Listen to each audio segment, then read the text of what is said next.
Hi అండి, నమస్తే. నేను మీ Vandana. Welcome back to this is by Vandana YouTube channel. ఈరోజు స్పెషల్ అయితే మెంతాకు టమాటో అండి. హెల్తీగా ఉంటుంది, టేస్టీగా ఉంటుంది. అలాగే మనం ఇలా చిన్న చిన్న తొట్లల్లో ఇంట్లో ఈజీగా మెంతాకును పెంచేసుకోవచ్చు.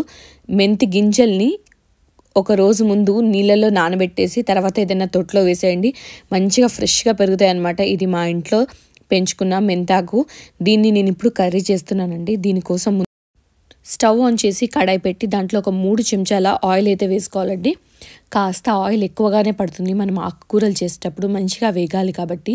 అలాగే మెంతి కూర మనం చేస్తున్నామన్నప్పుడు ఆయిల్లో మంచిగా వేగితే చేదు చాలా వరకు తగ్గిపోతుంది, అసలు ఉండదు యాక్చువల్గా మంచిగా ఆయిల్లో వేగిస్తే.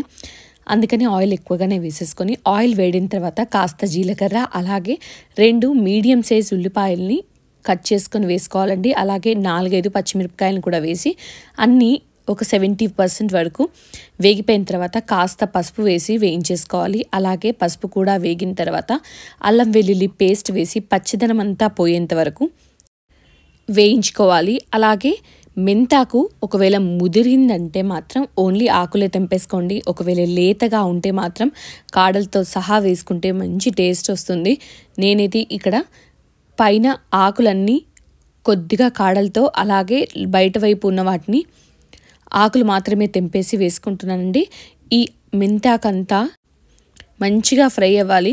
అలాగే దీంట్లో నేను కాస్త ఉప్పు కూడా వేసుకుంటున్నాను. ఆకుకూరల్లో కాస్త అలా ఉప్పు వేసి వేయిస్తే మంచి రుచి వస్తుంది. అలాగే నీరు త్వరగా ఫామ్ అయిపోయి ఆ నీటిలోనే ఈ మెంతాకంతా ఉడికిపోతుందన్నమాట. అందుకని నేను ఇక్కడ కాస్త ఉప్పు వేసి మూత పెట్టేసుకుంటున్నానండి. ఇది ఫ్రై అయితేనే మనకు దీంట్లో ఉన్న చేదు పూర్తిగా పోతుంది. లేదు అనంటే కాస్త చేదుగా ఉంటుందన్నమాట. పెద్దవాళ్లకు చేదుగా ఉన్నా ఈజీగా తినేస్తారు, కానీ పిల్లలు మాత్రం చేదుగా ఉంటే ఇష్టపడరు. అందుకని ఇది మంచిగా వేగాలన్నమాట. వేగి ఇలా దగ్గర పడిన తర్వాత ఒక్కసారి అందులో నుంచి ఒక ఆకును తీసుకొని చూడండి. కంప్లీట్గా వేగి మెంతాకు కాస్త కూడా పచ్చి లేకుండా ఉంటుందన్నమాట. అప్పుడు ఇది పర్ఫెక్ట్గా వేగిపోయిందని అర్థం. చూసారా ఎంత బాగా అయింది అని. ఇలా దగ్గర పడిపోయింది కాబట్టి ఇప్పుడు మనం దీంట్లో నెక్స్ట్ ప్రాసెస్ అయితే వేయచ్చండి. నేను తీసుకున్న మెంతి కూరకు 6 టమాటోలను అయితే నేను చిన్న ముక్కలుగా కట్ చేసి ఇందులో అయితే వేసుకుంటున్నానండి. ఈ టమాటో ముక్కలతో పాటుగా ఉప్పు, కారం, అలాగే జీరా పౌడర్ మూడింటిని కూడా నేను ఇందులో యాడ్ చేసుకుంటున్నాను. పులుపు, ఉప్పు, కారం, చేదు అన్నీ ఈ కూరలో ఉంటాయి కాబట్టి మంచి టేస్ట్ వస్తుందండి.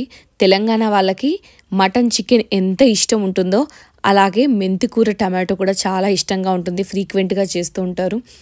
మా వైపు అయితే ఇలాగే చేస్తారు. ఇప్పుడు మూత పెట్టి ఒక 10 నిమిషాలు ఉడికిచ్చారంటే టమాటో సాఫ్ట్గా ఉడికిపోయి దాంట్లో ఉన్న నీరు అంతా ఇంకిపోతుందనమాట.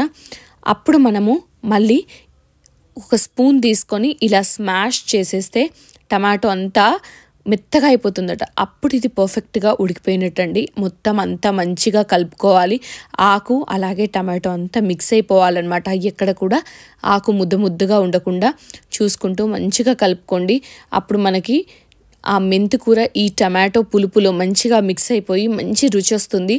అలాగే మెంతి కూర డయాబెటిక్ ఉన్నవాళ్ళు, ఎవరికైనా మధుమేహ ప్రాబ్లంతో ఇబ్బంది పడే వాళ్ళు కూడా ఫ్రీక్వెంట్గా తీసుకోవడం చాలా మంచిది. చూసారా ఆయిల్ పైకి తేరింది. ఇప్పుడు తేరింది అని అంటే ఇది పర్ఫెక్ట్గా కుక్ అయిందని అర్థం. ఇప్పుడు దీంట్లో ధనియాల పొడి వేసేసుకొని ఫైనల్గా కొత్తిమీర జల్లేసుకొని సర్వ్ చేసేసుకోవచ్చు. చపాతీలోకి కానీ అన్నంలోకి కానీ ఎలాగైనా ఈ కర్రీ అయితే చాలా బాగుంటుంది. ఒక్కసారి ఈ స్టైల్లో మీరు మెంతాకు టమాటో చేసుకొని తినండి, చాలా టేస్టీగా కూడా ఉంటుంది. వీడియో నచ్చితే లైక్ చేయండి. అలాగే మీ ఫ్రెండ్స్ అండ్ ఫ్యామిలీకి ఈ వీడియోని షేర్ చేసి మీ సపోర్ట్ని మాకు అందించండి. అలాగే మంచి మంచి రెసిపీస్ కోసం మన ఛానల్ని సబ్స్క్రైబ్ చేయండి. Thanks for watching. Please subscribe and next వీడియోలో కలుద్దాం.